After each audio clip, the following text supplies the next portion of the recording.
अभी आपको मालूम है रामनवमी पर हिंसा हुई मुर्शिदाबाद में, वैसे तो कुछ एक और जगहों पर भी रामनवमी के जुलूसों में हमला हुआ, लेकिन यहां कुछ ज्यादा हुआ। अब यहां एक तो पुलिस एक्शन बहुत जबरदस्त हो रहा है।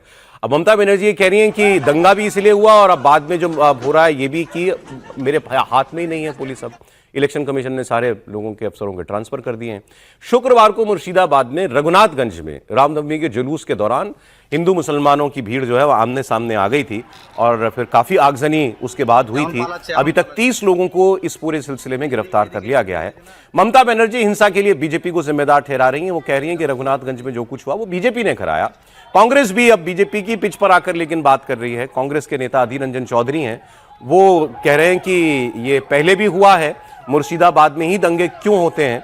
अब ये जो आपने भी तस्वीर देखी ना, इस वजह से ही दंगा हुआ था। कई बार देख ली होगी वैसे आपने तस्वीर। ये जुलूस निकल रहा है, किसी ने ऊपर भगवा झंडा एक होर्डिंग के ऊपर टांगा हुआ था, वहां 2 मुस्लिम लड़के चढ़ते हैं और वो झंडा नीचे फेंक देते हैं। इसके बाद भीड़ जो थी वो भड़क गई और फिर वहां पर ही सब कुछ हुआ। इसके बारे में आपने किसी के मुंह से नहीं सुना होगा कि ये गलत हुआ था। लेकिन ममता बनर्जी का एक और बयान इसी सिलसिले में जो वो एक बयान दे रही थी, उससे एक नया विवाद शुरू हो गया है। बीजेपी ने ममता बनर्जी पर हिंदू भावनाओं को ठेस पहुंचाने का आरोप लगाया। उनका एक बयान का छोटा सा हिस्सा है, वो बीजेपी वो चला रही है, जिसमें वो कह रही है कि एक शिव मंदिर टूटने पर देखो बीजेपी कितना हल्ला हंगामा करती है। और टीएमसी कह रही है कि वो वीडियो एडिटेड है। आप देखिए। तुम्हें आमार हाथ থেকে लोक সরিয়ে দিয়ে রঘুনাথপুরে কালকে দাঙ্গা করেছো, বিজেপি করেছো তুমি, তোমার লজ্জা থাকা উচিত। সেই জন্যই সবাইকে সরিয়েছো যাতে দাঙ্গা করা যায়। রঘুনাথগঞ্জের দোকান ভেঙেছো, লুটপাট করেছো। বন্ধু, একটা শিব মন্দির ভাঙলে সেটা নিয়ে বিজেপি কত নাটক করে, ভাঙা উচিত না। আমি ভাঙাকে সমর্থন করি না। কাশী বিশ্বনাথ মন্দির করতে গিয়ে কত মন্দির ভেঙেছিল বিজেপি। দিল্লির কালীবাড়ি ভেঙে উড়িয়ে দিয়েছিল। আমি কেন জগন্নাথ ধাম করেছি, আমি খুব পাপ করেছি, রোজ কোশ্চেন করা হয়। জিজ্ঞেস করুন, কারো বাড়ি ভাঙচুর করার অধিকার তোমাদের কে দিল? রঘুনাথগঞ্জে দাঙ্গা করার অধিকার তোমাদের কে দিল? তোমরা একতরফা করেছো। तो यहां उन्होंने बोला कि भाई एक मंदिर टूटने पर बीजेपी इतना हंगामा करती है और रघुनाथपुर का ये वाला दंगा जो है ये भारतीय जनता पार्टी ने कराया। उनके पास एक्चुअली पुलिस नहीं है, तो अभी तो वो कुछ भी आरोप लगा सकते हैं, पुलिस प्रशासन उनके पास नहीं है। बड़े दुर्भाग्य की बात है कि हमारे देश में अब चुनाव जो है वो इस बात पे होने लगा कि मुस्लिम और हिंदू और लड़ाई कहाँ हो रही है। जो अहम मुद्दे हैं दोनों साइड से, पश्चिम बंगाल में ममता बनर्जी की तरफ से भी और बीजेपी की तरफ से भी, इस हिंदू और मुस्लिम पे चुनाव जो है वो ज़्यादा टिक गया है। भाई बात होनी चाहिए कि हेल्थ का क्या हाल है पश्चिम बंगाल में, वहाँ पे हेल्थ फैसिलिटीज़ मिल रही हैं नहीं मिल रही हैं, एक शिक्षा का क्या हाल है, बाकी सब चीज़ों का जो बेसिक बुनियादी चीज़ें हैं उस पर बात नहीं हो रही है। ये सारा हिंदू मुस्लिम हो रहा है।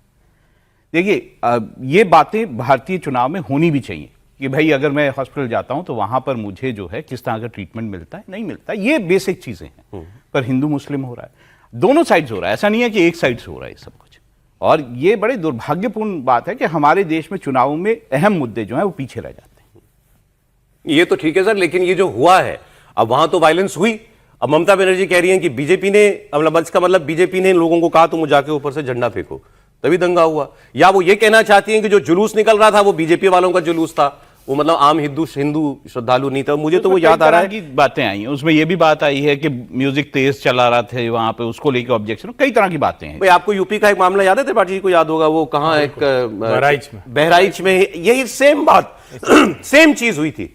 एक लड़का जो है शोभा यात्रा में मुस्लिम एरिया से गुजर रही थी यात्रा, वो एक छत पर उसने देखा एक इस्लामी झंडा था, वो उसने झंडा हटा दिया ऊपर जाकर, उसने जाके वो झंडा हटा दिया, उस लड़के को गोली मार दी गई थी, उस लड़के को गोली मार दी गई थी। और तब भी मैं तब तो खूब लोगों को मैंने ये बात करते हुए देखा कि ये प्रोवोकेशन तो इसी की थी। देखिए इसके साथ जो हुआ गलत हुआ, लेकिन प्रोवोक किया था इसने। असली मसला जो बार बार मैं कहता हूं कि कब हम इस देश में ऐसा सुन पाएंगे कि भाई कोई मुस्लिम मोहल्ला नहीं है।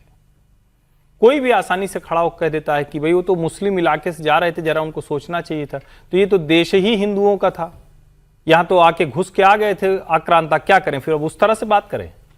और अगर उस तरह वो तर्क आएगा तो फिर ये भी तर्क सामने आएगा। मुझे लगता है कि ये तो आज के समय में एक भारत 75 साल के संविधान से आगे बढ़ चुका है, अब तो ये होना नहीं चाहिए। लेकिन जब इस तरह की बातें होती हैं तभी इस तरह के दंगे तैयार होते हैं। और दूसरा क्या है, इन दंगों की पृष्ठभूमि कैसे बनती है? जब उनको पीछे कोई नेता खड़ा दिखता है कि अच्छा ये नेता हमारे पीछे खड़ा है और वो हमारी मदद कर देगा, किसी भी पक्ष में होगा, ये तो तैयारी होती तभी ये होता है ना। पश्चिम बंगाल में जिस तरह से, मतलब इसको कहते हैं कि नेकेड अपीजमेंट चल रहा था, लगातार एकदम कोई कोर कसर नहीं छोड़ी गई। जिस जगह पे यह कह दिया जाता हो कि ये तो देवी की भूमि है, यहां श्री राम क्यों बोलोगे, आप कल्पना कीजिए ना जरा। तो वहां से इस तरह की चीजें जब आती है और उसके बाद ममता बनर्जी कहती है अभी चुनाव आयोग, अभी आचार संहिता लगी, उसके पहले तो पुलिस प्रशासन सब आप ही के साथ था। तो मतलब अचानक वो पुलिस प्रशासन बदला तो क्या उससे सब गड़बड़ हो गई? मुझे लगता है कि ममता बनर्जी को अपनी हार हर चीज में दिख रही है। उनके जो कैडर के लोग हैं, उनके जो लोग हैं, वो भी एक तरह से कहें कि उनके मन में भी तो जो एंजाइटी होती है वो उस तरह की। आप पहुंच गए इस विचार, इस कंक्लूजन तक कि हार हो रही है ममता? नहीं, स्थिति खराब है। अच्छा। मैं भी हार नहीं कह सकता क्योंकि ममता, मैं बार बार कह रहा हूं, बहुत स्ट्रांग लेडी है, वो कमाल की राजनीति करती हैं, उनको सब करना आता है। लेकिन जिस तरह की चीजें वहां दिख रही हैं, और जो कुछ अभी मैं दिख रहा था कि चुनाव आयोग वहां वो कैमरे लगा रहा है जगह जगह पर, क्योंकि उसको लग रहा है कि नहीं होगा तो ठीक नहीं होगा चुनाव, तो डर वाला जो माहौल है, अगर वो डर हट गया तो ममता बनर्जी गई।